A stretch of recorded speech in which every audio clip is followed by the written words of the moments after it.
Hello, very good morning to you and welcome to our special focus on the Israel-Hamas war. I'm Olumide Macaulay. Coming up on the program, U.S. ammunition arrives in Israel as Israel continues to reply Hamas' deadly weekend attack.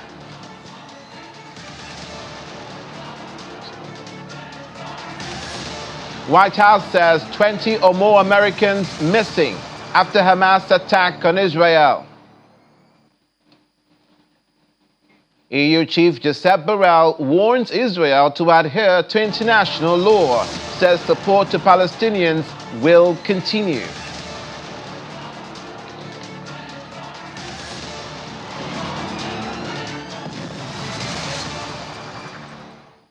Thank you for joining us. Israel's relentless barrage of airstrikes on Gaza continued this morning as fierce fighting between Hamas and Israel entered its fourth day.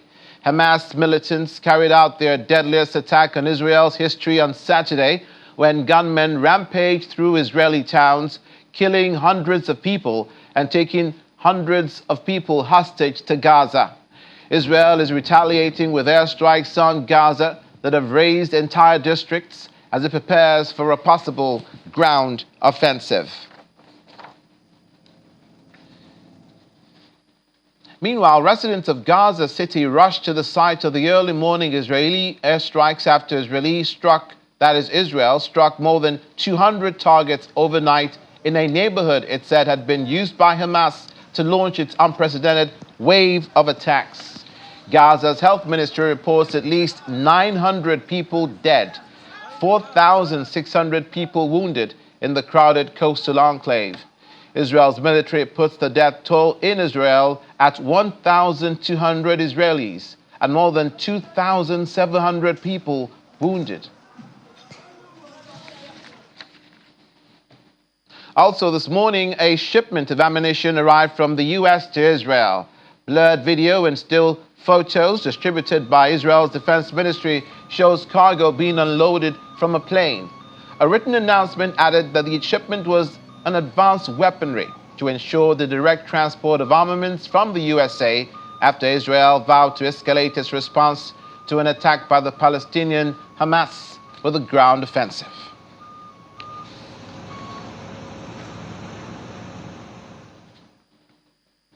Still photographs taken on Tuesday showed crew members assigned to the USS Gerald R. Ford vessel conducting routine operations as a ship reached the Mediterranean Sea.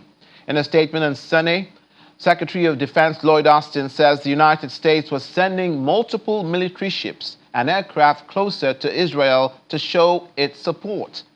Hamas rampaged through Israeli towns as the country suffered its bloodiest day in decades on Saturday. Israel battered Palestinians with airstrikes in Gaza on Sunday, with hundreds reportedly killed on both sides. The spiraling violence threatens to start a major war in the Middle East.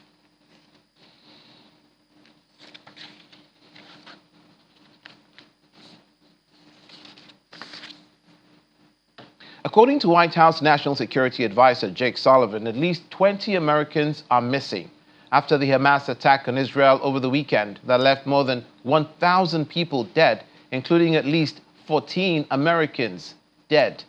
U.S. intelligence and security sources do not know how many of those Americans still unaccounted for are being held hostage or if they are among the dead. And to those families undergoing the unfathomable pain of having loved ones missing, our hearts go out to you. We cannot imagine the anguish you must be feeling right now. We know that U.S. citizens are among the missing, and we know that U.S. citizens, as the President just said, are among the hostages. We are working with the Israeli government and with our regional partners on every aspect of the hostage crisis, including sharing intelligence and deploying experts from across the U.S. government to advise the Israeli government and coordinate with them on hostage recovery efforts. As the President just said, there is no higher priority than the safety and well-being of American citizens being held hostage overseas. We do not know about their condition, and we cannot confirm a precise number of American citizens. We believe that there are 20 or more Americans who at this point are missing But I want to underscore and stress that does not mean necessarily that there are 20 or more American hostages. Just that is the number who are currently unaccounted for. We will work hour by hour both to determine whether we can account for any of those Americans or to confirm exactly what the number of Americans are being held hostage, and we will come back to you with that information as soon as we have it. As you know, very sadly and tragically, the number of dead has risen with each passing hour, and that's true of the total number. It's also true of Americans, which has gone up just today from an earlier report this morning of 12, then 13, now 14. So I cannot give you a precise number. I can tell you that number of unaccounted for at this time. That number could change too, but I want to underscore that that is not a statement from me that we have that many hostages. We do not know the number of hostages we have at this time. Meanwhile, Israel's Prime Minister Benjamin Netanyahu called on U.S. President Joe Biden on Tuesday, the third phone call in 4 days. Mr. Biden denounced Hamas, calling the surprise attack on Israel launched by the Palestinian group an act of sheer evil, stressing U.S. support for Israel as it mourns the killing of more than 1,000 people, including at least 14 Americans. The White House said it expected to fulfill additional security requests from Israel as quickly as possible. President Biden promised replenishment of interceptors used by Israel's Iron Dome missile defense system, as well as ammunition, in addition to redoubling U.S. military presence in the region. Mr. President Joe, I want to thank you for your continued and unequivocal support and the work of your entire administration to support us.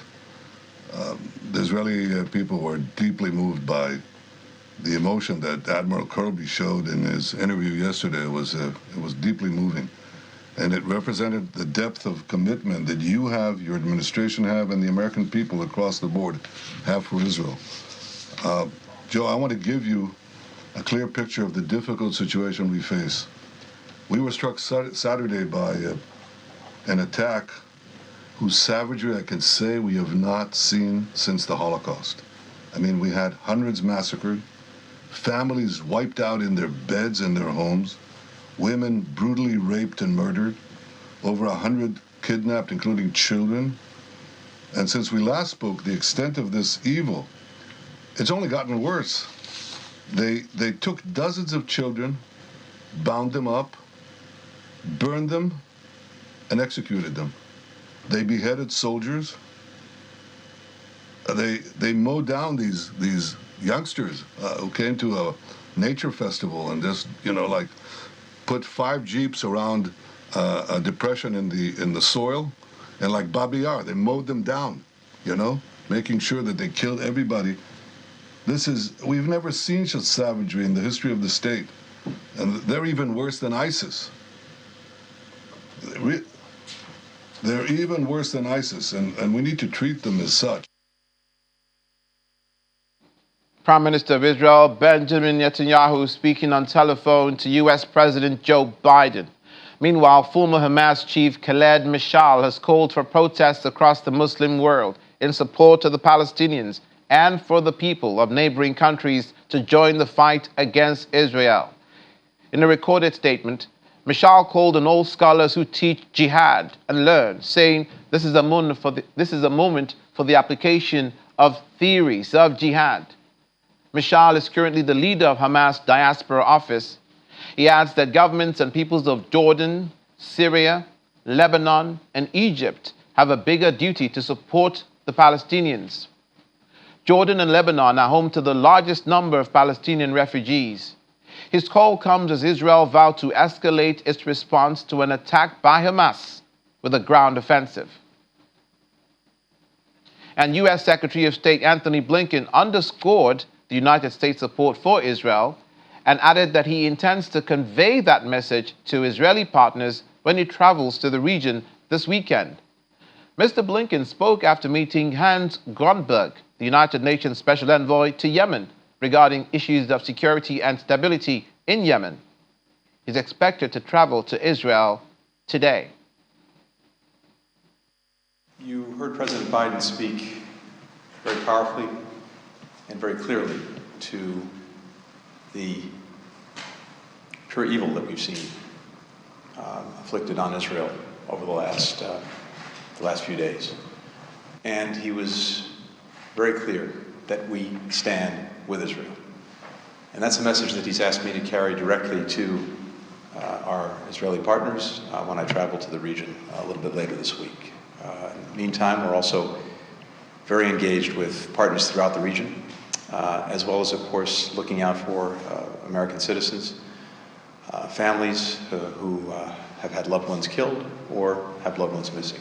I have a lot more to say about that tomorrow and in the days ahead.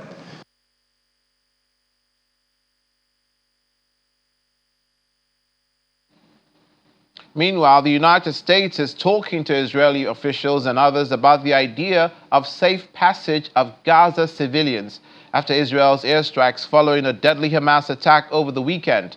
The United Nations says more than 180,000 Gazans have been made homeless. Gazans have lived under an Israeli-led blockade for 16 years since Hamas seized control of the territory in 2007. This is something also that we have been discussing with our counterparts in Israel and with our counterparts in Egypt.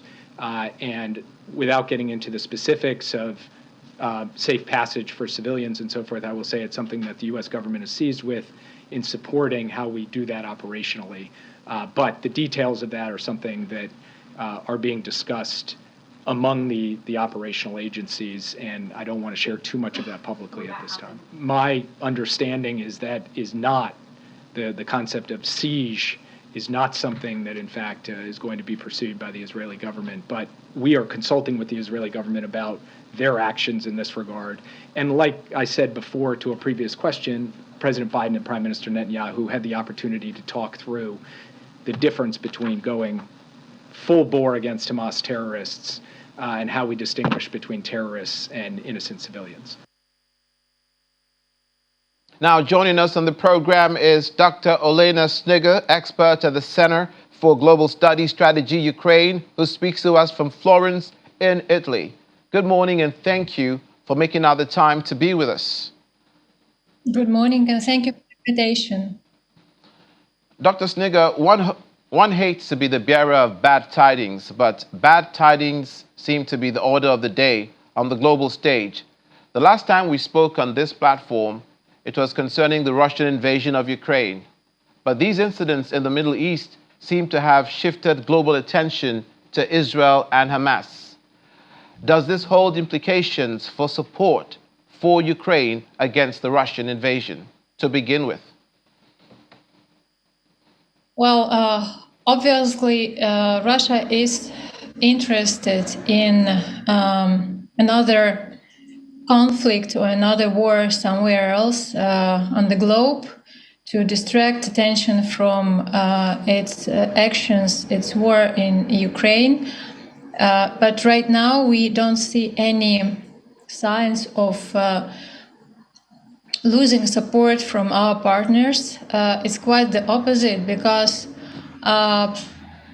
it's being understood already that war in Ukraine, Russian war with Ukraine, and this conflict in the Middle East are links or events of episodes, I would say, of something bigger, which is in the interest of dictatorship globally. This is in the interest of Russia, this is in the interest of China, and probably, well, at least experts from my circle are very much concerned about Chinese preparation for occupation of Taiwan. So obviously, the authoritarian powers in the world, they are interested in chaos, creating chaos, and as much worse as possible, because they are only parts who benefit from it. They can then conduct their foreign policy and achieve their foreign goals, their foreign policy goals, with less attempts or with less capabilities, because Russia is not a so powerful state to attract other states by its economy or by its values. So Russia needs chaos to demand recognition for its status globally. So that's the linkage. That's my answer. Dr. Snigger, you're in Florence, Italy. There's a significant Jewish community in Italy, as there is in Ukraine. President Zelensky has Jewish roots. You possibly have Jewish friends. There's also a Palestinian community in many countries around the world. Palestinians here in Nigeria, where I am. How did you take the news when you saw the images coming out of Israel and Gaza of the carnage over the weekend, and possibly the Jewish or Palestinian community or friends that you have?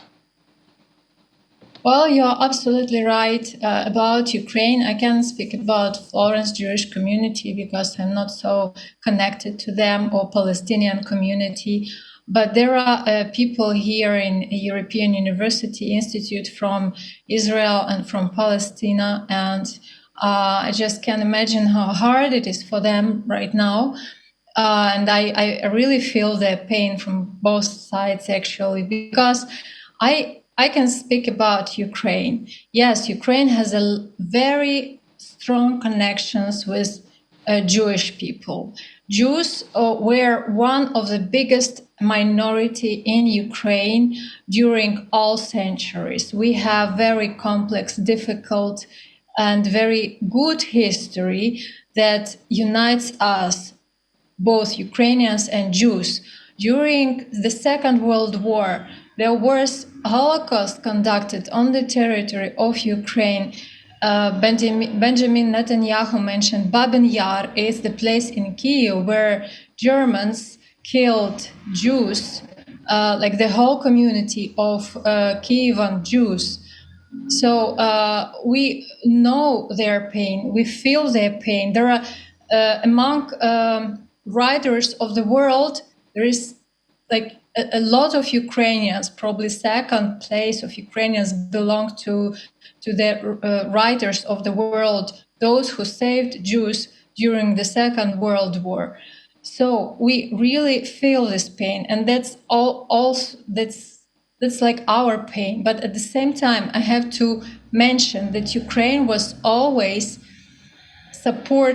in support of two-state resolution of this conflict. Ukraine was always voting in the UN in favor for Palestinian resolutions, not for the Palestinian resolutions, but for those resolutions which support two-state resolution of this conflict. So Ukraine recognizes the right of Palestinian people for self-determination and for independence and for its own state. But this right now, what is happening right now, it's really something horrible, and it can be called just like terrorism. And if this could have been prevented, then we have to find out who are those sides who made mistakes, and probably who are those who supported this terrorism from Hamas side, because it's unforgivable. And yes, we all are looking for peace in this war, because human victims, the number of human victims is growing with every hour, and it's really a lot of pain is today, and we will see a lot of pain in future.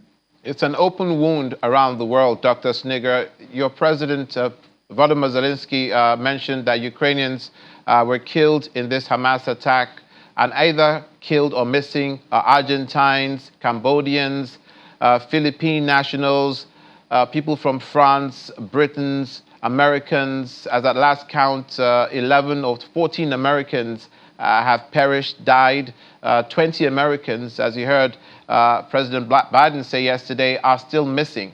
So we know that the Palestinians have given a reason for this lashing out against Israel as being because of the blockade, 75 years of being occupied, as they say, by Israel. The two-state solution that you mentioned seems to be the most viable alternative around the world, echoing what President Tayyip Erdogan of Turkey has said, even as recently as yesterday. But given the viciousness, the savagery, and the carnage that happened over the weekend and is still happening now, do you think Israel will ever be able to think of a two-state solution with Hamas at the leadership of the Palestinian government in Gaza? To my mind, it's really a very difficult question. I think, yes, as you mentioned, it's an open wound and it's bleeding and it still hurts a lot.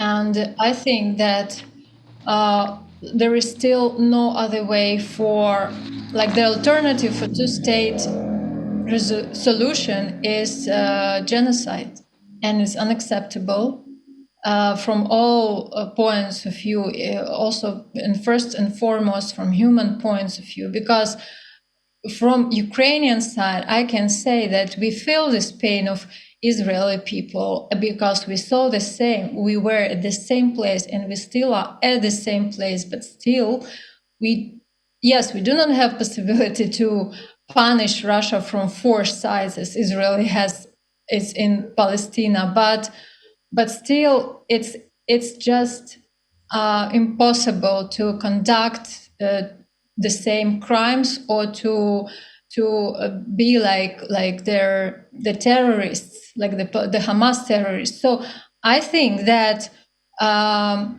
when after some time the solution is still possible, but the Hamas movement must be wiped out from Palestine somehow. I don't know how, but this is definitely a terrorist organization. Those are terrorists who they commit so horrible crimes that there are no negotiations are possible with this political movement, so-called political movement, but it's not policy, it's just pure terrorism. So there are no negotiations are possible with terrorists. So that's my answer. With Palestinians, yes, I believe that there are voices in Palestine who still are more reasonable than Hamas movement. But with these guys, it's impossible because they like Russians, they do not show their intention to any negotiations. They just show that they want to kill, to torture, to rape, and to make as much pain, to bring as much pain as possible. Crown Prince of Saudi Arabia, Mohammed bin Salman, has said that he stands with the Palestinians. Even this is coming, however, at the threshold of a normalization of the foreign relations between Israel and Saudi Arabia. But now that this has happened, it's been propounded that it was a possibility that Iran is fighting a proxy war with Israel using Hamas, and nobody is the wiser. For the entire Middle East now, what are your fears or your convictions about security in that area and the possibility of it becoming a more far-flung conflict involving Lebanon, involving Syria, those countries into which they've exchanged some sort of fire with Israel as recently as yesterday, and Iran? Yeah, this is one of the biggest fear among experts, that this conflict may develop into a big, huge war in the Middle East with the direct participation of Iran. We already saw the declaration from Hezbollah in Lebanon about their support for Hamas and that their intention to wage a war against Israel. We saw that there were some attacks from Syrian side,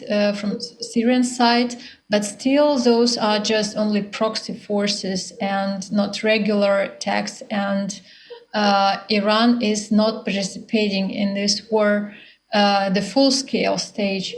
Also, the question is about Egypt, how Egypt sees its role, because Egypt I hope that such countries as Egypt and also Saudi Arabia and some other Middle East countries, they are really interested in security and peace because they do not need another great war at their borders. It will bring only problems and disadvantages for them. So that's a lot depends on their position.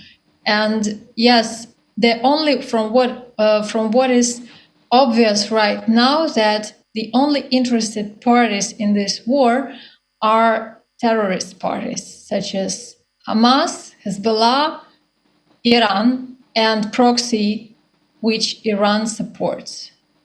We hope that that there's peace and this extremely difficult situation, we pray, is addressed in the most efficient manner. And we thank you for your time this morning, Dr. Olena Sneger, who's an expert at the Center for Global Studies Strategy in Ukraine, but joined us from Florence, Italy. Thank you for being with us today. Thank you. Have a good day. You too. Still ahead. South Koreans return home from Israel after Hamas attack. Please join us again for more details.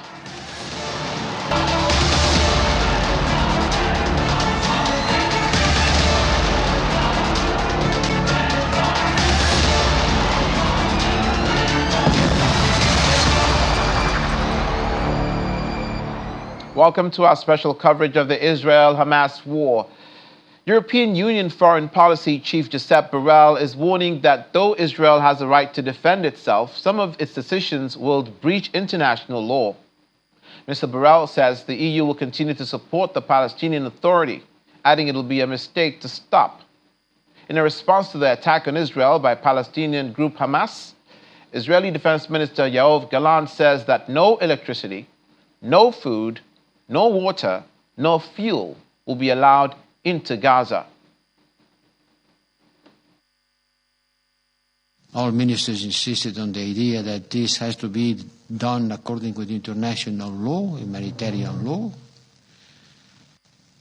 But we have to think also about what is going on, what will happen after. All in all, this barbaric and terrorist attack that has caused so many casualties, so many people being killed, that has provoked a reaction from the Israeli Defense Forces, which also will cause human suffering. We insist on that this has to be done according with humanitarian law, but the fact is that at that moment the casualties in Gaza are also increasing. 150,000 people are internally displaced, and the humanitarian situation is dire, so we will have to support more, not less, more. Israel has the right to defend, but it has to be done accordingly with international law, humanitarian law. And some decisions are counter this international law. The Palestinian Authority is our partner. We don't deal with Hamas, but yes, we support and we deal and we work together with the Palestinian Authority. And not all the Palestinian people are terrorists. So a collective punishment against all Palestinians will be unfair and unproductive. It will be against our interest and against the interest of the peace. In the wake of the surprise attack by Hamas in Israel, President Joe Biden finds himself thrust into a crisis likely to reshape his Middle East policy and into an uneasy alliance with Israeli Prime Minister Benjamin Netanyahu. That's the opinion of former U.S. Middle East envoy Dennis Ross. And he adds that the attack throws Israel, or rather shows Israel, cannot live with Hamas. This is not the view of a narrow slice of Israel. This is left to right. This is a broad consensus. What Hamas did demonstrates Israel cannot live with it because it will do it again. And what Israelis saw was something unthinkable.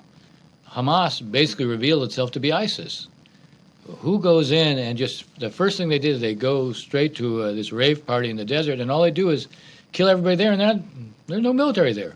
This is ISIS-like behavior. So from an Israeli standpoint, they now have ISIS or Al-Qaeda next to them. And that's not something they can live with. I don't rule out even reoccupying for a period of time. Reoccupying and then inviting an international presence to come in, create an interim administration and the like. But they're going to, at a minimum, they're going to decapitate and try to destroy Hamas's bomb-making, rocket-making, military capabilities. And that, yes, there's no way to avoid that.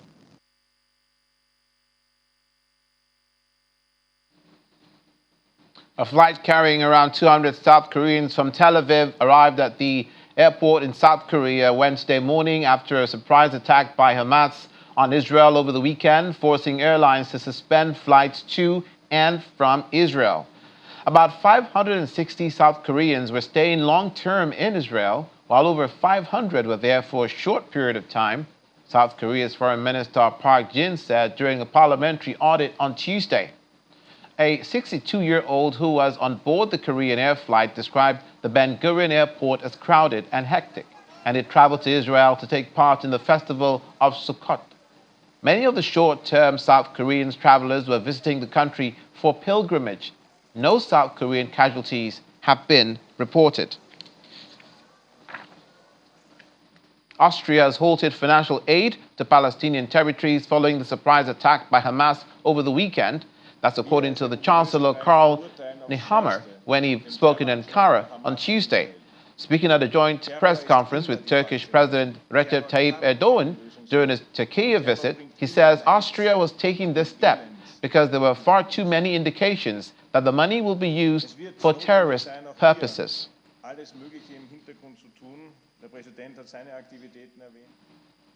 Now let's speak with former ambassador to Switzerland, Dr. Humphrey Ojiako, speaking to us virtually from north-central Nigeria in Abuja. Good morning, and thank you for joining us, Ambassador.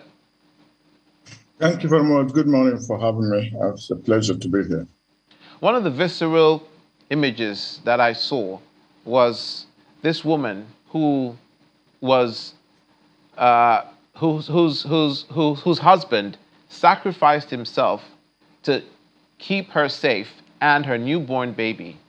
He was abducted by the Hamas terrorists, and consequently, she was told the news after waiting expectantly that he may have been rescued or escaped, that he was killed. President Benjamin Netanyahu, speaking to President Joe Biden, as we saw in the beginning of this program, said that children were bound and killed and their bodies burned, soldiers were decapitated, women were raped, and all of this with video evidence reminiscent of ISIS, saying that this is even worse than ISIS. We have the European Union Foreign Policy Chief Borrell saying that Israel has the right to defend itself, but some of its decisions will breach international law. What are your thoughts? Frankly, I do not think that there is any way to fight a war, particularly a war that has generated so much bitterness over 6-7 decades. There is no way to fight that war in a humanitarian way. There is no real way to fight it under strict international rules and laws. That is the real tragedy of what is happening in Palestine and Israel at this time. So let's to the Israelis and the West. This is terrorism, totally understandable given the style of Hamas military action operation in Israel. The kind of brutality, the lack of discrimination between soldiers and civilians, children and harmless people, aged people. That is the terrorist component of all of this. But again, if one puts himself in the place of some Palestinians whose territories have been occupied for over 70 years and who are being treated not exactly as equal humans and citizens in a land they have cause to believe is their own countries and their own land and home, then the bitterness is understandable. What I do not understand personally is the strategic value that Hamas thinks that its action would achieve in Israel by invading Israel and taking such brutal actions. It wasn't obviously going to serve any long-term interest of the Palestinians in that little enclave. So the consequences are going to be very tough. The international community must do the right thing, probably begin to find a way to restrain what Israel is doing and is going to continue doing in that small place. If that is not done, maybe the European Union has taken the lead by reminding Israel that there are rules of engagement it should follow. It is not easy because this strip is a very small place, and over 2 million people live there. So what Hamas was thinking when it took this action, I do not know. It's equally disturbing that the United States, President Biden, has declared total or unequivocal support for Israel without asking for any form of restraint in the form of actions they take. That is totally disturbing. Because this could go into some kind of escalation that may spread across the entire Middle East, and that will not be good for anyone. Are we taking into account here the live hostage situation that is occurring as we speak? These individuals who have been taken hostage into Gaza by the Hamas group and whose condition is not known at this time. It's hoped that countries like Qatar, maybe Saudi Arabia, can intervene and have some sort of situation where there's a prisoner hostage swap.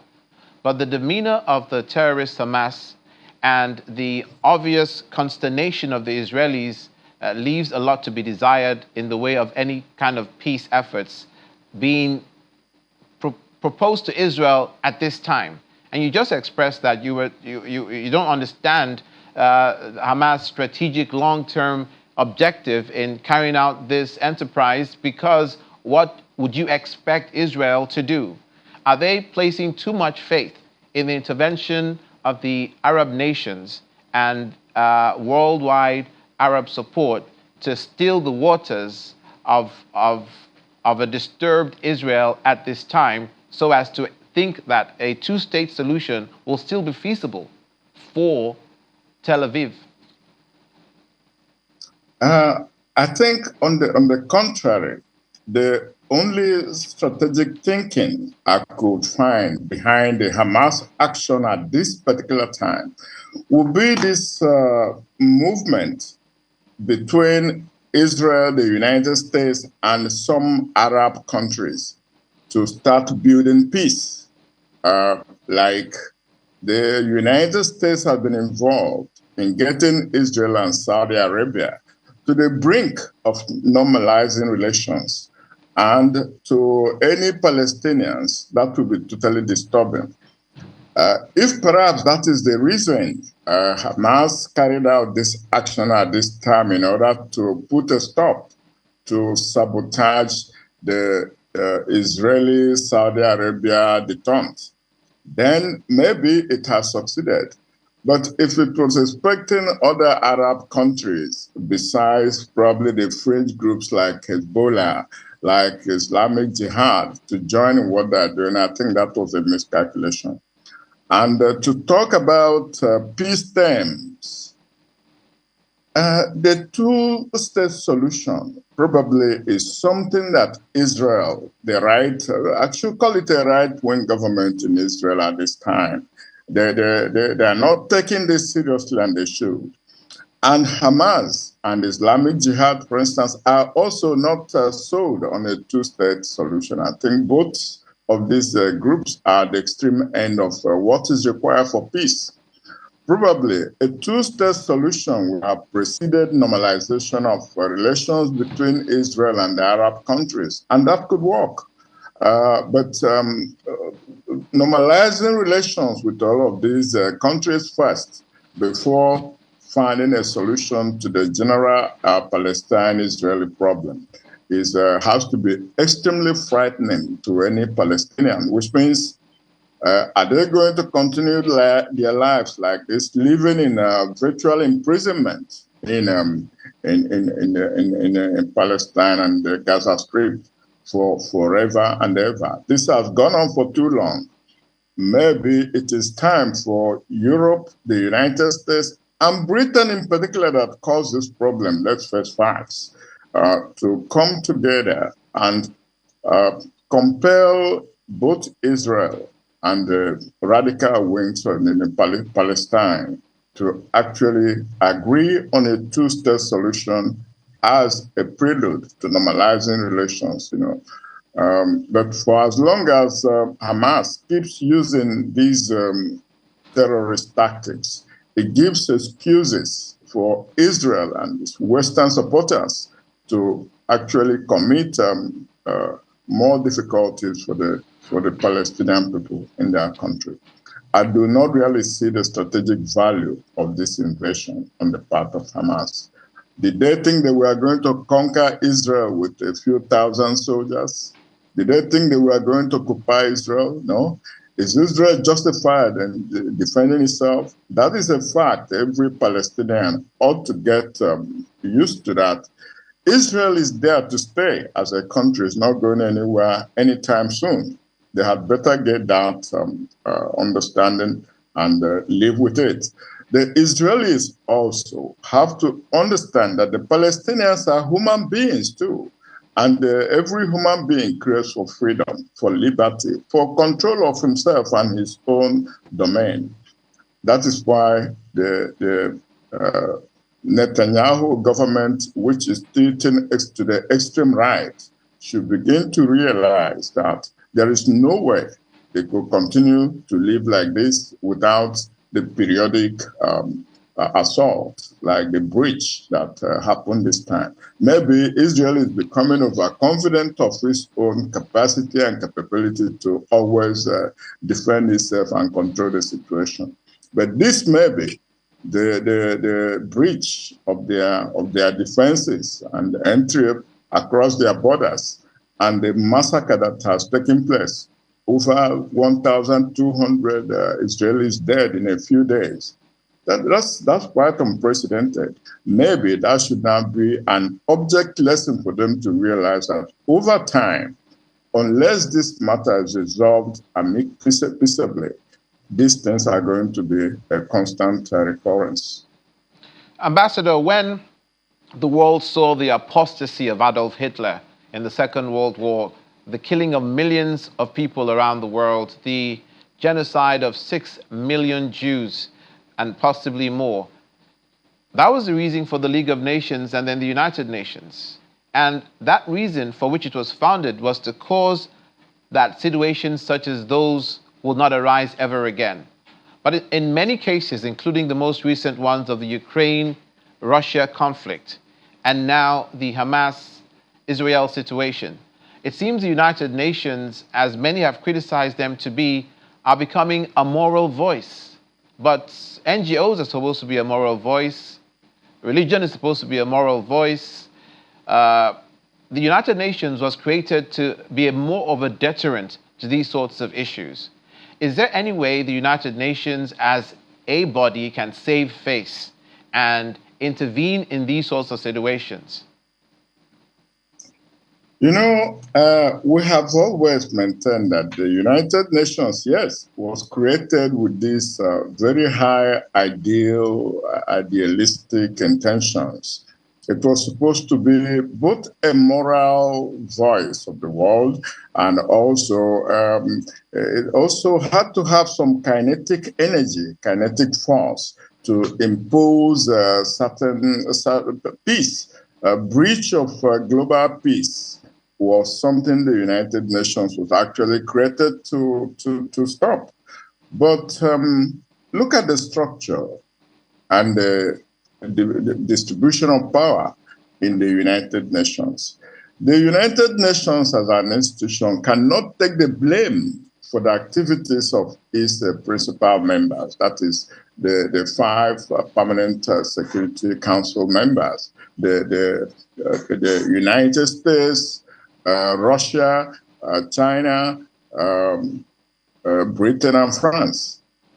If any of these countries disagree with the good intentions or the operations or the plans that the United Nations has, it doesn't go anywhere. You can see already Ukraine is taking a back seat because another conflict has arisen. And the United Nations can't do anything about it. And the reason is very clear. Russia, a permanent member of the UN Security Council, is involved. So nobody's going to take up a force, to build up a force to go and stop Russia from invading Ukraine. The same way the United States is completely 100% allied with Israel. So nobody's going to stop the United States from taking that extreme position, supporting one side fully against the other. And then you see Europe, essentially, European action in Germany, the Holocaust, which you mentioned, is the basis of all of this. And Europe should step up. Europe should step up and begin to undo some of the things they did. The creation of Israel as on grounds of religious thing, as their old home base, that is not international law. But Israel is where it is, and it's going to be there. The thing is to use diplomacy to persuade both sides to learn to live together in a two-state arrangement, but not as one country, as some of the protagonists are advocating. It will not work. Thank you so much, sir, for your perspective and your insight on the Israel-Hamas war. Dr. Humphrey Ojiako, the former ambassador to Switzerland. Thank you, Ambassador, for being with us today. Thank you so much. Thank you. Still ahead, before we go to that story, we will go to that story. Before we get there, still ahead, Gazan journalists unsure where to run to in the midst of Israel-Hamas hostilities. Please stay with us.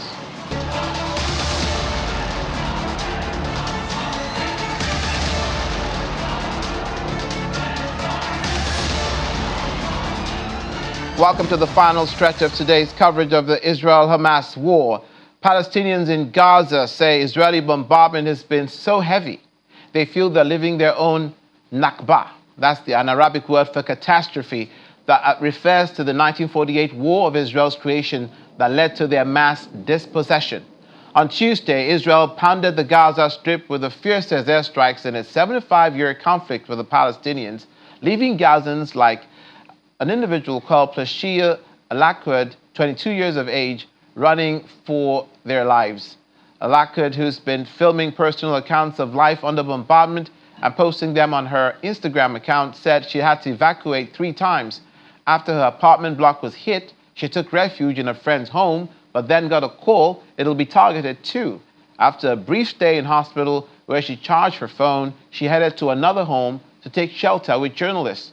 Israel has already tightened its blockade on Gaza, fully banning food and fuel imports and cutting electricity supply. Israeli Defense Minister Yoav Gallant warned that the price Gaza will pay will change reality for generations. I've experienced in the past days is like nothing I ever experienced in my whole entire life. I lived in Gaza my whole life. I studied abroad and I came back. I've witnessed many aggressions before, many intifadas, but like what I'm witnessing now, is an updated version. Like, okay, me personally, as a civilian and as a journalist, I obviously expected that there would be a response, but honestly, that intense, no one expected that. I'm sure of what I'm saying. What's happening is crazy. The situation is crazy. Literally, no place is safe. Me personally, I've evacuated 3 times since yesterday. Like, okay, they tell you to evacuate. You go to a friend's house, then they call them to evacuate. You go to another friend's house. Like, situation is just terrible. It's just terrible at this point. Also, the fact that we don't have water, we don't have electricity, we don't have internet. Like, I've been trying to talk to you since yesterday. Maybe the internet situation is really terrible. The video that I posted, I swear it happened by coincidence. Like, I was just posting because I knew they told people around us they wanted to bomb a university and a tower. It was close to my house. Okay. So but they didn't tell us to evacuate. I thought we would only hear the sounds of bombs and that would be it. I thought my building was safe, but there is nothing safe literally. So I was just filming how like neighbors were staying with far away from the windows. Then suddenly the whole bombs happened. Like I did. You can hear now. You can hear now. Literally bombs happen at any minute. So it's by coincidence that I'm filming. Then bombs happen. And the account of the Palestinian under the Israeli blockade in Gaza brings this edition of the Israel-Hamas war coverage to a close for this morning. Thank you for watching. I'm Olumide Macaulay.